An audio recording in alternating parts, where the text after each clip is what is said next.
நம்ம மார்க்கங்கிறது தொழுகைக்கு மாத்திரம் பாடம் படித்து கொடுத்த மார்க்கம் அல்ல, பள்ளிவாசல் வாழ்க்கைக்கு மாத்திரம் வழிகாட்டிய மார்க்கம் அல்ல.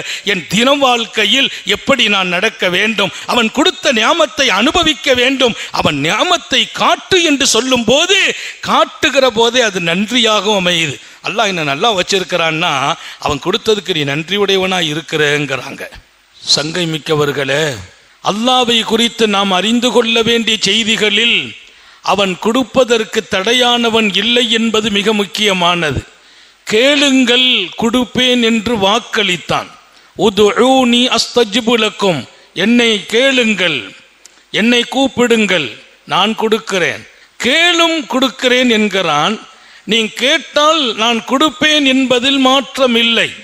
அவன் கொடுக்க தயார். ஆனால் அந்த நிஅமத்துகள் நம்மிடத்தில் வெளிப்பட வேண்டும் என்றான். நான் கொடுத்ததை வெளிக்காட்டு என்கிறான். உன் வெளியில் தெரிய வேண்டும். நான் கொடுத்த கல்வியா, அதன் ஆற்றல் வெளியாக வேண்டும். நான் கொடுத்த ஞானம் அது புறப்பட வேண்டும். நான் கொடுத்த இபாதத்தும் தீனுடைய சேவையும் உனக்குள் வெளியாக வேண்டும். அது மறைக்கப்பட வேண்டியதல்ல, அதை மூடி வைக்கப்பட வேண்டியதல்ல. உன்னால் அது வெளியாகுமா? நான் மீண்டும் கொடுப்பேன் என்கிறான். உனக்கு நான் ஞானத்தை கொடுத்தேன், அதை மூடினாயா, மறைத்தாயா, அதை கொண்டு பயனில்லாமல் போனாயா? மீண்டும் கொடுப்பதில்லை. இமாம் கஸ்ஸாலி கல்விக்கும் கல்வியின்படி வாழ்வதற்கும் ஒரு உதாரணம் சொல்கிறார். இமாம் கஸ்ஸாலி அறிவுலகத்தின் மேதை, ஆற்றல் மிக்க ஞானி. உலகத்தின் அவள் கால் வைக்காத துறை இல்லை என்று சொல்கிற அளவிற்கு எல்லா துறை சார்ந்தும் அவர் நூல் எழுதியிருக்கிறார். இமாம் கஸ்ஸாலி துறை சார்ந்த அத்தனை நூல்களையும், அவர் ஒரு ஆன்மீகவாதி மாத்திரம் அல்ல, மிகச்சிறந்த கல்வியின் ஆட்சியாளராக அவர் அமைந்தார். இமாம் கஸ்ஸாலி அவர் சொல்வார், நீ வாழ்க்கையில் செயல்படுத்துகிற செயல்பாடுகள் எல்லாம் அதற்கு ஒரு உதாரணம் கேட்டுக்கொள். உனக்கு தரப்பட்ட கல்வியும் ஆற்றலும் அதற்கு ஒரு உதாரணம்.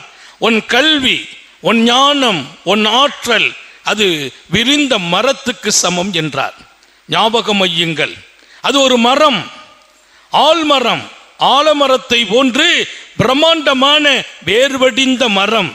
உனக்கு தரப்பட்ட கல்வி, உனக்கு தரப்பட்ட ஆற்றல், உன்னுடைய ஞானம் அத்தனையும் மரத்துக்கு சமம். அதன்படி நீ வாழ்வது, அதை செயல் உருவம் கொடுப்பது, அதை நடைமுறைப்படுத்துவது, அதை வெளிக்காட்டுவது, அதில் ஏற்பட்ட கிளைகளும் இலைகளும் கனிகளும் காய்களும். மரத்துக்கு மதிப்பு இலைகள் இருக்க வேண்டும், காய்கள் கனிக்க வேண்டும், கனிகள் அதில் குலுங்க வேண்டும். இலை இருக்கிற போது நிழல் கொடுக்கும், நிழல் கொடுக்கும் மரம் மக்களுக்கு பயனளிக்கும். காய் வரும்போது, கனி வரும்போது ஆயிரம் ஆயிரம் மனிதர்களின் வாழ்வின் வளத்தை அது கொடுத்து கொண்டிருக்கும். நீ கொடுக்கப்பட்ட ஆற்றலும் கல்வியும் ஞானமும் மரம் என்றால் அதன் இலைகளாக, காய்களாக, கனிகளாக உன் வாழ்க்கையின் பிரதிபலிப்பு என்றார் இமாம் கஸ்ஸாலி. சொல்லிவிட்டு சொன்னார், அந்த மரம் இலை இருக்கிற போது, மக்கள் நிழல் பெறுகிற போது, காய் கொடுக்கிற போது, கனி கொடுக்கிற போது அதை பாதுகாக்கிறவர்கள் உருவாகுவார்கள், தண்ணீர் ஊற்றுவார்கள், வளர்ப்பார்கள், அதை பேணி காப்பார்கள். ஒரு வலைய கூட போட்டு விட்டுருவாங்க இந்த மரத்துக்கு இடர் வராமல் இருப்பதற்கு. அதை பேணி பாதுகாக்கிறவர்களை அல்லாஹ் உருவாக்கி விட்டு விடுவான். அந்த மரம் இலைகள் எல்லாம் உதிர்ந்து போனால், காய்கள் தராமல் போனால், கனிகளுக்கும் அதற்கும் சம்பந்தம் இல்லாமல் போனால் அது பட்டுப்போன மரம். பட்டுப்போன மரத்தை விட்டு வைக்க மாட்டார்கள், பட்டுப்போன மரத்தை விட்டு வைக்க மாட்டார்கள். அதை வெட்டுவார்கள், நெருப்புக்கு இரையாக்குவார்கள், வேறு வேறு பயன்பாடுகளுக்குள்ளே கொண்டு போய் விடுவார்கள். அந்த மரம் இருந்தென்ன, இருந்தென்ன, இல்லாமல் போய் என்ன என்ற முடிவுக்கு மக்கள் வருவார்கள்.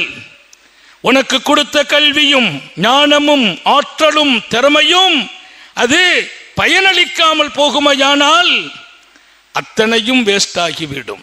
அந்த பட்டுப்போன மரம் அதை வீழ்த்தி விடுவார்கள். உங்களுக்கு இதில் புரியும் உண்மை, நான் மரமாக மாத்திரம் இருந்தால் பயன் அல்ல, என் கல்விக்கு பின்னால் என் வாழ்க்கை இருக்க வேண்டும்.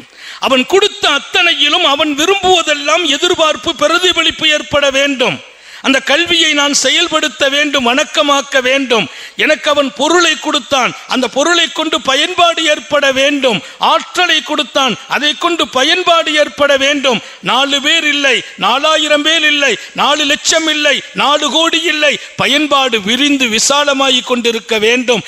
பயன்பாடு இல்லாத மனிதர்களாக நீங்கள் இருந்தால் கொடுத்ததை, மரத்தை பட்டுப்போனதை எடுப்பதை போல் கொடுத்ததை கொண்டு அவன் உங்களை விட்டும் தூரமாக்கி விடுவான். அல்லாஹ் நம்மை பாதுகாப்பானாக. அம்மா பினியாமத்தி ரப்பிக்க ஃபஹத்திஸ், அவன் கொடுத்ததை வெளியில் காட்டு என்றான். அம்மா பினியாமத்தி ரப்பிக், உன் ரப்பின் அருட்கொடை, உன் கல்வி, உன் ரப்பின் அருட்கொடை, உன் பொருளாதாரம், உன் ரப்பின் அருட்கொடை, உனக்கு கொடுக்கப்பட்ட பதவிகள் வெளிக்காட்டு. நீ அரசியலில் வைத்து அல்லாஹ் செல்வாக்கை கொடுப்பான், பதவிகளை கொடுப்பான். அதை கொண்டு நீ மாத்திரம் பயனடைவது அல்ல, 4000 4 லட்சம் பேர்கள் பயனடைய வேண்டும். இல்லையா, அடுத்து எடுத்தும் பார்ப்பான். நான் கொடுத்த நியாமத்தும் நான் கொடுத்த உபகாரங்களும் அருள்களும் அதை வெளியே காட்ட வேண்டும். பெருமானார் ஸல்லல்லாஹு அலைஹி வஸல்லத்தின் தர்பாருக்கு ஒருவர் வந்தபோது என்ன தேவை? எல்லாம் இருக்கிறது என்றார். எல்லாம் இருக்கிறது, எனக்கு இல்லாமல் என்ற ஒன்றும் இல்லை என்றார். ஆனால் அவரை பார்த்தா அப்படி இல்லை, ரொம்ப சாதாரண ஒரு ஃபகீர் கோலத்தில் இருந்தார். உத்தம நபிகள் அப்படியா, அல்லாஹ்யுரா அஸரு நியாமத்தி, அல்லாஹ்வுடைய நியாமத்தை உன்னிடத்தில் பார்க்கப்படும்படி நீ இருக்க வேண்டாமா என்று கேட்டார்கள். எல்லாம் இருக்குதுங்கிறீங்க, காசு இருக்குது, பணம் இருக்குது, செல்வாக்கு இருக்குது, ஒண்ணுமே வெளியில தெரியலையே, அது தெரியும்படி நடங்கள். இமாம் மாலிக் உயர்ந்த ஆடைக்கு சொந்தக்காரர், உல்லாசமான வாழ்க்கை வாழ்கிறாரோ என்று பல பேர் பேசும் இடத்தில் வாழ்ந்தவர்கள். ஆனால் மாநபியின் மஸ்ஜிதுன் நபவியின் தலைமை ஆசிரியர், மஸ்ஜிதுன் நபவியின் பாடம் நடத்தும் அதிகாரம் பெற்றவர், தகுதி பெற்றவர். அவருடைய தர்பாரில் மன்னர்களும் இமாம்களும் பாடம் படித்தார்கள். இமாம் ஷாஃபி பாடம் படித்த இடம், மா மன்னர் ஹாரூன் ரஷீத் பாடம் படித்த இடம். மன்னர்கள் பாடம் படித்தார்கள். மன்னர்களுக்கும் ஆசிரியர், இமாம்களுக்கும் ஆசிரியர். இமாம் மாலிக் மாநபி ஸல்லல்லாஹு அலைஹி வஸல்லத்தின் வாழ்க்கையை நன்கு படித்தவர்கள், நன்கு வாழ்ந்தவர்கள், உலகமெல்லாம் அறிய சொன்னவர்கள். கிதாபு மாலிக் முவத்தா என்று ஒரு ஹதீஸ் கிரந்தத்தை உலக நாடுகள் அத்தனையிலும் அரசு அங்கீகாரத்தோடு கொண்டு சேர்த்தவர்கள். நபி பெருமானார் ஸல்லல்லாஹு அலைஹி வஸல்லத்துடைய செய்தியை உலகம் பூரா கொண்டு சேர்க்கிற இடம் இமாம் மாலிக்கு இருந்தது. ஆனால் எளிமையான கோலத்தில் வள்ளல் நபிகள் வாழ்ந்திருக்கிறார்களே, நீங்க இவ்வளவு ஆனஸ்டான கோலத்தில் வாழ்கிறீர்களே என்று கேள்வி. ரொம்ப கம்பீரமா இருப்பாங்க, உயர்ந்த ஆடை. அவங்க உடுத்துற ஆடையெல்லாம் பார்த்தீங்கன்னா ஒரு சாதா சீதாவுடைய ஆடை இல்லை, நாட்டினுடைய அரசர்கள் தோத்து போவாங்க. அவங்க வீட்டில் திரை தொங்க விட்டுருப்பாங்க, அந்த திரையை பார்த்தால் எல்லாரும் ஒரு நிமிஷம் நின்று பார்க்கணும். எளிமையாக வாழ்ந்த ஏந்தல் நபி ஸல்லல்லாஹு அலைஹி வஸல்லம் உங்களுக்கெல்லாம் ரோல் மாடல் இல்லையா என்று கேட்கப்பட்டது. ஒருவர் மாலிக் இமாமுக்கு கடிதம் எழுதினார், உங்கள் ஹதீஸில் எனக்கு ஆழம் உண்டு, உங்கள் ஆயுத்தரனை மதிக்கிறேன், மிகச்சிறந்த சட்டமேதை நீங்கள், ஆனால் உங்களுக்குள் எளிமை வாழ்க்கை இல்லை. நபியின் சுன்னத் எங்கோ தூரமாகி விட்டதோ? வித்தியாசமான ஆடைகள், உயர்தரமான கோலங்கள், வாசலில் தொங்குகிற தலை உட்பட உங்கள் வீட்டில் பணியாளர்களை வைத்திருக்கிறீர்கள், பல வகை உணவுகளை நீங்கள் பரிமாறுகிறீர்களாம், எனக்கு அதன் ரகசியம் விளங்க வேண்டும் என்று அவர் கடிதம் எழுதினார். இமாம் மாலிக், உனக்கு அல்லாவின் எல்லா வகையான பாக்கியங்களும் உண்டாகட்டும், உன்னை போன்றவர்களை நான் பாராட்டுகிறேன். பல பேர் கேட்டாம மனசுல வச்சுக்கிட்டு மோசமான ஆளா இருக்கிறாருன்னு சொல்லிக்கிட்டு போறாங்க. ஆனா நீ உண்மையை எழுதி கேட்டு விளக்கம் தெரிய நினைக்கிறாயே, நீ நல்ல மனிதன். இதுதான் உலகம். இன்னைக்கு நிறைய பேர் நம்ம குறைய சொல்றது இல்லை, அவரா அப்படியா இப்படியான்னு சொல்லிட்டு போயிடுறது. ஹஸ்ரத் நீங்க இப்படி இருக்கிறீங்க, கொஞ்சம் மாத்திக்கங்கன்னா மாத்திக்கிற போறாங்க. இது உலகம் அறியாத காலம். இது குறை சொல்வதற்குண்டே சில பேர், குறைய பார்ப்பதற்குண்டே சில பேர், குறைய பரப்புறதுக்குண்டே சில பேர். இதையெல்லாம் தாண்டி அம்மா மாலிக் அவர்களுக்கு எழுதப்பட்ட கடிதம், அண்ணல் இமாம் மாலிக் கடிதத்தை பார்க்கிறார்கள், பார்த்து முடித்து விட்டு பதில் எழுதுகிறார்கள். இங்க வாப்பா, எனக்கு தெரியும் குர்ஆனும் தெரியும், ஹதீஸும் தெரியும், பெருமானாரின் கோலமும் வாழ்க்கையும் எனக்கு புரியும். ஆனால் ஒன்றை நான் உலகத்திற்கு சொல்ல விரும்புகிறேன். நான் இங்கே தொங்க விட்டிருக்கிற இந்த திரை ஹராம் இல்லை. நான் உடுத்திருக்கிற ஆடை மாணவி விரும்பாத ஆடை அல்ல. பல வகை உணவுகள் ரசூல் தடுத்ததல்ல. இத்தனையும் நான் செய்கிறேன். ஏன் தெரியுமா? என்னிடத்தில் பல பேர் தேவையாக கூடியவர்கள் என்னை பார்த்தாச்சின்னு சொன்னா, ஒரு பெரிய ஆளா இருக்காரு, அவர்கிட்ட போனா ஏதாச்சும் ஹெல்ப் கிடைக்கும், வர்றாங்க, நான் உதவி செய்கிறேன். நான் ஒரு ஃபகீர் கோலத்தில் இருந்தால் எனக்கு இருக்கக்கூடிய காரியம் நிறைய கொடுக்கணும்னு நினைக்கிறேன். எங்கட வாங்கிறதுக்கு யாரும் வர்றது இல்லை. என்னிடத்தில் வாங்கக்கூடியவர்கள் என்னை தேடி வர்றாங்க பாரு, அதற்காக இந்த கோலம். இன்னொரு பக்கம் அல்லாஹ் திருக்குர்ஆனில் நான் கொடுத்ததை வெளியே காட்டு என்றான். அம்மா பிநியாமத்தி ரப்பிக்க ஃபஹத்திஸ். அல்லாஹ் எனக்கு கல்வியை கொடுத்தான், உலகமெல்லாம் அந்த கல்வியை காட்டி விட்டேன். நான் பெற்ற கல்வியை அரசர்கள் வந்து படிக்கும் இடத்தில் நிறுத்தினேன். நாளைய சமூக தலைவர்களும் இமாம்களும் உலகத்திற்கு செய்தி சொல்லும் இடத்தில் அந்த கல்வியை பரப்பி விட்டேன். எனக்கு கொடுத்த வளம், பொருளாதாரம், இவைகளையும் வெளி உலகத்தில் காட்ட வேண்டும். நான் நல்லா இருக்கிறேன், நிரம்ப இருக்கிறேன், பரக்கத்தா இருக்கிறேன், ரொம்ப செழிப்பா இருக்கிறேன், அல்லாஹ் என்னை அப்படி வைத்தான் என்று காட்டுவதற்காக நான் செய்கிறேன். அல்லாஹ் உனக்கு ரஹ்மத்து செய்யட்டும்.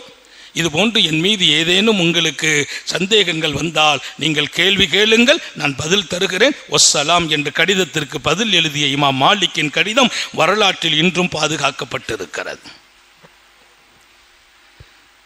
நான் செழிப்பாக வாழ்கிறேன் என்பது தெரிய வேண்டும். என்னை அல்லாஹ் நல்லா வச்சிருக்கிறான் என்று தெரிய வேண்டும். நான் ஒன்றும் கஷ்டப்படவில்லை, ரப்பு என்னை அழகாக வைத்திருக்கிறான். இன்னைக்கு நிறைய பேர் அல்லாஹ் நல்லா வச்சிருக்கிறான்னு சொல்றதுக்கு கூட அவங்களுக்கு நசீப் இல்லை. எப்படி இருக்கிறீங்க? ஏதோ பரவாயில்லை, வாழ்க்கை எப்படி ஓடுது? ஏதோ ஓடுது, ஆனா நல்லா இருக்கிறார், கஷ்டம் இல்லை, நிரம்ப வைத்திருக்கிறான் அல்லாஹ். அவன் நல்லா வைத்திருக்கிறான் என்பதை காட்டுங்கள், அவன் கொடுத்து கொண்டே இருப்பான். எனக்கு பணம் வசதி இருக்குது, நான் நல்லா இருக்கிறமான்னு சொல்லுங்க. இன்னும் நல்லா இருக்கணும்னு அல்லாஹ் ஆசைப்படுகிறான். நான் கேட்பதையெல்லாம் அவன் கொடுக்க தயார். அவன் கொடுத்ததை நான் எடுத்து வாழ வேண்டும். கொடுத்ததை நான் மக்களுக்கு பயனுள்ளதாக ஆக்க வேண்டும். அவன் கொடுத்ததை கொண்டு பயன்பெற வேண்டும், பயனளிக்க வேண்டும், காட்ட வேண்டும் என்கிறார்கள். சிலதை மறைக்கணும், சிலதை மறைக்கணும்.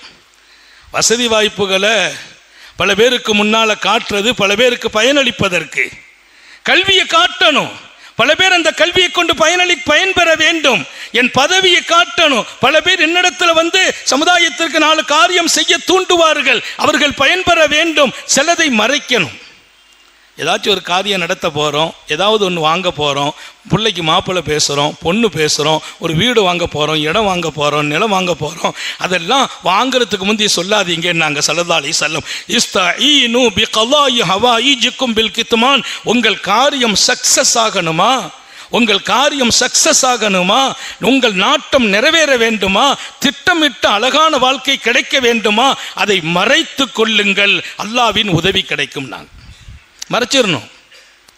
ஒரு இடத்துல இருந்து பொண்ணு பார்க்குறோம், மாப்பிள்ளை பார்க்குறோம், ரகசியமாக நடக்கணும். எல்லாம் முடிஞ்ச பின்னால் இன்னைக்கு நிச்சயம் வாங்கன்னு கூப்பிடணும். இல்லை ஒருத்த போய் நான் இந்த மாதிரி பார்த்துருக்கேன், இந்த மாதிரி பார்த்துருக்கேன், தெரிஞ்சவங்க நண்பர்கள் உலமாக்கிட்ட மஷூரா கேட்கலாம். அதை செய்தியாக வெளியில் அது போகுமையானால் 4 பேர் அங்கே போய் அங்கே சொல்லுவாங்க, அந்த பையனுக்காக கொடுக்குறப்ப கொஞ்சம் பார்த்துக்கவேன்னு சொல்லுவாங்க, கதை முடிஞ்சு போயிடும். ரொம்பலாம் பேசுறது இல்லை. அந்த பொண்ணுக்கு உன் பையனுக்கு கொடுக்கறதா கேள்விப்பட்டனே, ஆமாம், கொஞ்சம் பார்த்து யோசிச்சு செய்ப்பா. என்ன யோசிச்சுக்கப்பா, இப்போ முடிவான அந்த காரியம் நின்று போயிடும். இந்த ஒரு வார்த்தை தான். இன்னும் சில நேரங்களில் ஒரு இடத்தை வாங்க போகிறோம், மறைத்துக் கொள்ளுங்கள், பின்னால் சொல்லுங்கள். நீ வாங்குறதுக்கு முந்தி சொன்னால் அதற்கு பொறாமைக்காரர்கள் இருக்கிறார்கள். நாங்க ஸல்லல்லாஹு அலைஹி வஸல்லம் ஃபஇன்ன லின்னியாமத்தி ஹஸூத் ஃபஇன்ன லின்னியாம், பெருமானார் சொன்னாங்க, நியாமத்துக்கு பொறாமைக்காரர்கள் இருக்கிறார்கள். அவன் என்ன பண்ணுவான், அந்த இடத்த வாங்க போறோம், நல்ல நியாயமான ரேட்டுக்கு பேசிட்டோம், அவர்கிட்ட போய் சொன்னோம், இவர் அவர்கிட்ட போவார், அவன்கிட்ட நல்ல வசதி இருக்குப்பா, இது என்ன கம்மியாக கொடுக்குற பார்த்து கொடு, நம்ம போகிறதுக்குள்ளே 10 லட்ச ரூபாய் கூட்டிடுவார், வாங்க முடியாமல் போயிடும். ஏன் நம்ம வாங்கக்கூடாதுன்னு அவருக்கு போறாம. உனக்கு காரியம் நடக்காது, அதுவும் பொறாமைக்காரர்கள் இருப்பார்கள், மறைத்து விடு. அல்லாஹ்வும் ரசூலும் கற்றுக் கொடுத்த வாழ்க்கை, இந்த உலகத்தில் நான் எத்தனை பெரிய சிகரம் தொட முடியுமோ அத்தனை பெரிய சிகரத்தை தொடுகிற வாழ்க்கை. எதை காட்ட வேண்டும், எதை மறைக்க வேண்டும். நான் மறைக்க வேண்டியதை காட்டுகிறேன், காட்ட வேண்டியதை மறைக்கிறேன். கிடைக்க வேண்டியது கிடைக்காமல் போகிறது. நியாமத்துக்களும் கல தேவைகளும் நிறைவேறாம போயிருது.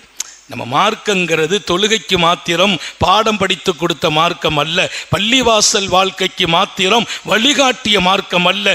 என் தினம் வாழ்க்கையில் எப்படி நான் நடக்க வேண்டும், ஒரு தொழிலை எப்படி துவக்க வேண்டும், அதை யாருக்கு காட்ட வேண்டும், அவன் கொடுத்த நியாமத்தை அனுபவிக்க வேண்டும், அதை மறைப்பதா காட்டுவதா? மார்க்கம் விரிந்தது, விசாலமானது. அவன் நியாமத்தை காட்டு என்று சொல்லும் போது காட்டுகிற போதே அது நன்றியாகவும் அமையுது. அல்லாஹ் என்ன நல்லா வச்சிருக்கிறான்னா அவன் கொடுத்ததுக்கு நீ நன்றியுடையவனா இருக்கிறேங்கிறாங்க. உன் காரியம் நடக்கணுமா மறைச்சுக்கான்னாங்க. கஷ்டம் வருமா சொல்லாதே, மறைத்து விடு. மாநபி, நல்லா இருக்கிறியா சொல், நல்லா இருக்கிறேன். கஷ்டமா இருக்கிறியா சொல்லாதே. என் வறுமை மறைக்கப்பட வேண்டும், என் செல்வம் காட்டப்பட வேண்டும், என் ஆரோக்கியம் சொல்லப்பட வேண்டும், என் நோய் மறைக்கப்பட வேண்டும். டாக்டர்கிட்ட சொல்லு, ஒய்ஃப்கிட்ட சொல்லு, பிள்ளைகள்கிட்ட சொல்லு, யோசனை சொல்லுவாங்க. எல்லார்ட்டையும் நோயை சொல்லாதே, நோயை மறையுங்கள், சுகத்தை காட்டுங்கள். நான் நல்லா இருக்கிறேன்பா, தெம்பா இருக்கிறேன், நோயை மறைத்து விடு. பிரச்சனைகளை மறைத்து விடுங்கள், பிரச்சனைகளை சொல்லாதீர்கள், மறைத்து விடுங்கள். உங்கள் வாழ்க்கையின் மகிழ்ச்சிகளை சொல்லுங்கள், மகிழ்ச்சியை சொல்லுங்கள், பிரச்சனையை மறையுங்கள். மாநபியின் சுன்னத். அதனால இன்றைக்கு நாம் மறைக்க வேண்டியவைகளை மறைக்கணும். நம்ம கஷ்டத்தெல்லாம் இன்னொருத்த போய் சொல்லக்கூடாது. அதில் நமது பலகீனம் ஒன்று அவமானம். அவமானமும் பலகீனமும் ஒரு மூமினுக்கும் மனிதனுக்கும் வரக்கூடாது என்றார்கள் ஸல்லல்லாஹு அலைஹி வஸல்லம். இவர் அப்படியா, அவர் ரொம்ப ஆள் முடியாதுப்பா, இப்போ அவர் ரொம்ப நோயில் முடங்கி போனார், நம்மளுடைய ரெஸ்பான்ஸை தூக்கி வீசிடுவாங்க, உன் நோயை மறைத்து விடு என்றார்கள். கஷ்டத்தை மறைச்சிரு, அல்லாஹ் கொடுக்கிற சோதனையை மறைத்து விடு, காட்டாதே. அப்ப அவன் கொடுத்தால் காட்டுங்கள், எடுத்தால் மறைத்து விடுங்கள். அவனிடத்தில் ஷிகாயத்து செய்யுங்கள், அவன்கிட்ட கேளுங்க. அல்லாஹ் நல்லதா இருந்தா கொடு, கெட்டதா இருந்தா நிறுத்திரு. கேளுங்கள், அவன் நல்லதையும் கெட்டதையும் அவனே ஜூஸ் பண்ணுவான் என்றார்கள் நபிகள் நாயகம். எனவே ஒரு அருமையான வாழ்க்கை. அவன் கொடுத்ததை மக்களுக்கு காட்டுங்கள், அதை வெளிப்படுத்துங்கள். காட்டுவது என்பது பெருமை அல்ல, உபகாரம். நான் நல்லா இருக்கிறேன்னு சொன்னா 4 பேருக்கு நான் உதவியாக இருக்க முடியும். உபகாரம், அதில் பெருமை வரக்கூடாது. நான் நல்ல செருப்பு போட கூட எனக்கு விருப்பமா இருக்குது என்றார் ஒருவர். ரொம்ப நீட்டா தான் நான் ஆடை அணிவேன், எனக்கு தலைமுடி கூட சூப்பரா வைக்கணும்னு நினைக்கிறேன், யா ரசூலல்லாஹ் இதெல்லாம் பெருமையா என்று கேட்டார். என் பெருமான் சிரிக்கிறார்கள். என்னப்பா நீ, அல்லாஹு ஜமீல் யுஹிப்புல் ஜமால், அல்லாவே அழகானவன், அல்லாஹ் அழகானவன், அவன் அழகைத்தான் பிரியப்படுறான். நீ நீட்டா முடி வச்சுக்கப்பா, அழகா அதை சீவி வை, அங்கங்கும் பறந்து கிடக்கிறமா வைக்காத, என்ன தேய்ச்சிக்கப்பா, ஒரு சீப்பை கையில வச்சுக்கா, செருப்பு சூப்பரா போடணும் போட்டுக்கான்னாங்க. இல்ல வசதியானவங்க போடுற செருப்பு பரவாயில்ல, அழகான செருப்பை போடு, அல்லாவே பிரியப்படுகிறான் என்றார்கள். என் செருப்பு அணிவதில் கூட அழகான செருப்பையும் தடை செய்யவில்லை தாஹா நபி ஸல்லல்லாஹு அலைஹி வஸல்லம். எனவே அல்லாஹ்வோடு அழகாக நடங்கள், அவன் உங்களோடு அழகாக நடப்பான். அவன் கொடுத்ததற்கு நினைத்து பாருங்கள், நல்லா இருக்கிறேன் என்று சொல்லுங்கள், இன்னும் நல்லா ஆக்கி வைப்பான். அவன் மறைக்க சொன்னதை மறையுங்கள், ஜெயிக்கிறீர்கள் என்று சொல்லி எல்லாம் அல்ல அல்லாஹ் அற்புதமான வாழ்க்கையை வாழ்வதற்கும் பல பேரை வாழச் செய்வதற்கும் தௌஃபீக் செய்வானாக. உங்கள் எல்லோருடைய துஆவை ஆதரவைத்து என் வார்த்தைகளை நிறைவுபடுத்துகிறேன். வஆகிரு தஅவானா அனில் ஹம்துலில்லாஹி ரப்பில் ஆலமீன். அஸ்ஸலாமு அலைக்கும் வரஹ்மத்துல்லாஹி வபரகாத்துஹு.